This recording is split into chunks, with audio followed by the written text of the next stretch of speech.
Okay, I could not wait to talk about this, seriously. I have been listening on all types of social media about the trending talk about us living in a simulation, that the world is not real and that we're living in a simulation, and or the world is a game, okay?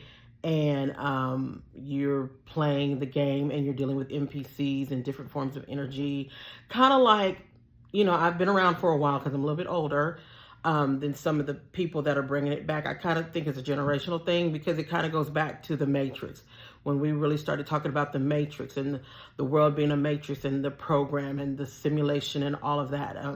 It's kind of making me think of that again. But what I want to do is I want to bring an inversion of thought. I want to bring a theory that I have and that I proposed since I've been collecting this all together over years.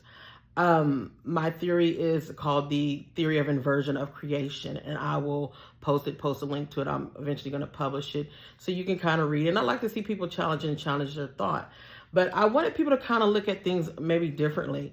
Kind of like in research, we have our hypothesis and then we have our null. In the real world, we have duality or dichotomy, but in the spiritual world, it's a theory of, or well, my theory is a theory of oneness. It's all about one. There is no male, there is no female, there is no thing of duality. There is no black, there is no white. There is oneness, oneness in Christ. So let's flip the script. Let's just see, because I'm laughing. Forgive me, but I'm laughing because I'm like, okay, if the real world is a simulation or it's a game, then why are so many people not able to win? Okay, because there's a winner in a game. Why are so many people sucking at the life of reality if it's a simulation? Because in a simulation, we can create it to be what we want it to be. So my thing of it is more so that reality is what it is. It's reality. I mean, like if you sit here talking to me and you spit on me intentionally and I slap the shit out of you, you're going to feel that. That's going to be reality. Pain is real. That's why in this world we have our emotions. That's why we have taste, feel, touch, smell, senses, sensory.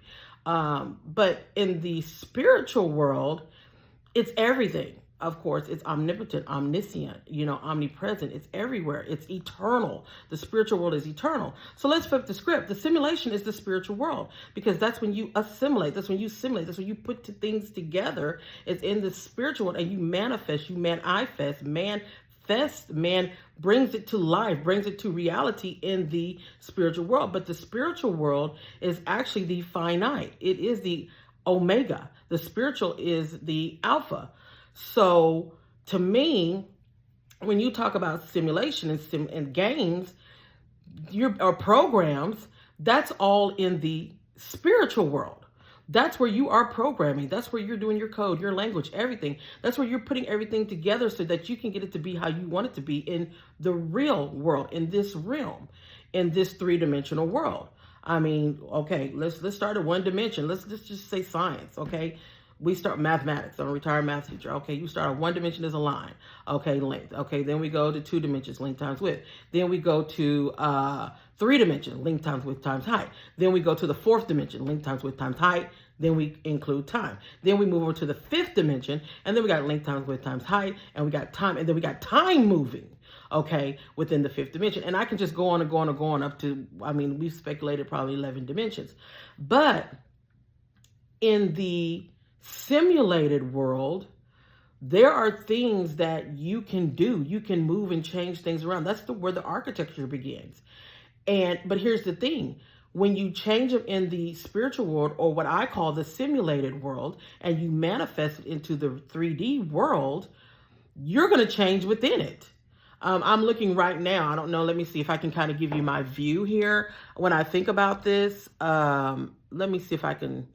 I wanted to turn this around, but I guess I can't do it right now. But anyway, I'm looking at a building outside my window. I haven't learned how to do this yet, but I'm looking at a building outside my window. And if I take that building and move that building in the spiritual realm, in my simulated world, then I'm going to move too. And so the reason why I came up with this theory is because I want people to understand that they are the creation, that they are the ones who can actually solve their problems. There is nothing external that's going to solve your problem. Look, let's take it to theology. Let's take. Oh, I'm gonna piss off a lot of theologians and pastors and preachers and everything right now. You know, that's my former position. But let me give you another look at it. Let's start with the book of John. In the beginning was the Word, and the Word was with God, and the Word was God. Let's look at it like this. In the beginning was the Word. Okay, I got a remote control right here. Let's say this is the Word. In the beginning was the Word, and the Word was with God, and the Word was God. Well, this is the Word, and I put this Word in my hand. Then, okay, people say, I am God. Well, no, this that I created God. So now I'm saying I'm the creator God. I am created God. And who am I? I am that I am. When Moses went up to the mountain and they said, go back and tell the Israelites who sent you, he said, tell them that I am sent me. Okay, Moses was I am. I am. There's nothing after that. It is just those two words that I created. I created myself. Then you say, well, how come we can't remember? We can't remember how we created ourselves. Because I passed it on to somebody else to remember. Okay, just like the other day, I told a friend of mine, oh, remember, I got to go somewhere. Okay, that's because I needed you to remember and remind me because I got something else to do. So I need you to put that, remember that together again. Remember that again for me.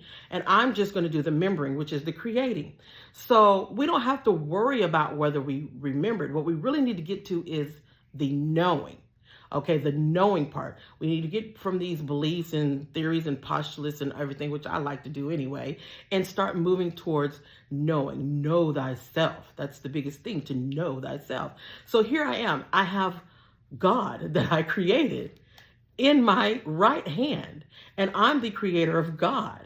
So I'm going to start commanding God to do what I need God do it for me. And a lot of people say, oh my God, that's an abomination. Oh, heresy. Oh no, you cannot say that, doctor. You cannot say, I can say whatever I want to because I am that I am. And look at it that way.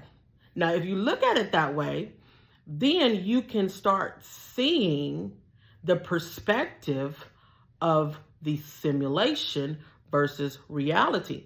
I'm going to tell you, Manly P. Hall said in Masonry, he said that the secret lies within man. He said, if you can understand the riddle of the Sphinx, then you can understand man. Man is the creator of the pyramids. Man is the creator of everything. Man created himself. Man was there in the beginning. Let me tell you about the beginning, because I think that's where a lot of people kind of get confused. And I say this because I'm a writer.